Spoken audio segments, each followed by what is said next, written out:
अथ चतुर्थोऽध्यायः। ॐ विभ्राट् बृहद्विवतु सौम्यं मर्वायुर्दधदज्ञपता विवृतं वातजूतोजो अविरक्षति मना प्रजाः उपोखपुरुधा विराजति उदित्यं जातवेदसन्देवं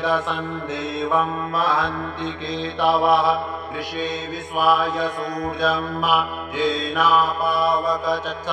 भुरण्यन्त जना अनुत्वं वरुण पश्यसि देव्या वद्वर्जु आपतगुं रथेन सूर्यत्वचा मद्वाचदियगुं समञ्जाते तं प्रघ्नतायं येन चित्रं देवानां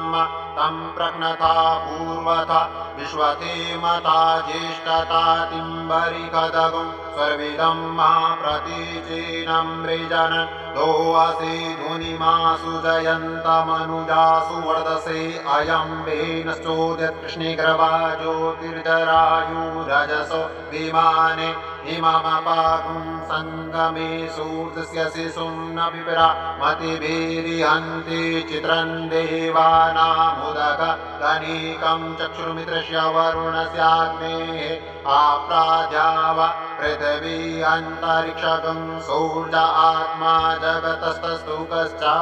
आन इडा ब्रुविदते सुस्वस्ति विश्वानरः सविता देव एतु अपि जथा ध्रुवानो मत्सतानो विश्वं जगदभिपितुवे मनीखा जगद्यकच विद्रहानुदगा अभिसूर्यः सर्वं तदिन्द्रदेवसे तरणिर्विश्वदर्शतो ज्योतिष्कृदसि सूर्य विश्वमा आशिरोचनं मातसूर्यस्य देवत्वं तन्महित्वं मर्याकटोर्विततगुं सञ्जवार जदेदयुक्ता हरितः सदस्थादात्रात्रिवासस्तनुते सीमस्मे तन्मित्रस्य वरुणस्य विचक्षे सूर्यो रूपं कृणुते यो रूपस्थे अनन्तमन्यदृशदस्य पाजः कृष्णमन्यधरितः संभरन्ति बर्महा असि सूर्यबडा द्वितीयमहा असि महस्ते सतो महिमा पन्यस्यतेधा देवमहा असि भट्सूर्य सर्वसा महा असि सत्रा देवमहा असि मह्ना देवानां सूर्यः पुरोहितो विभुज्योतिरदाभ्यं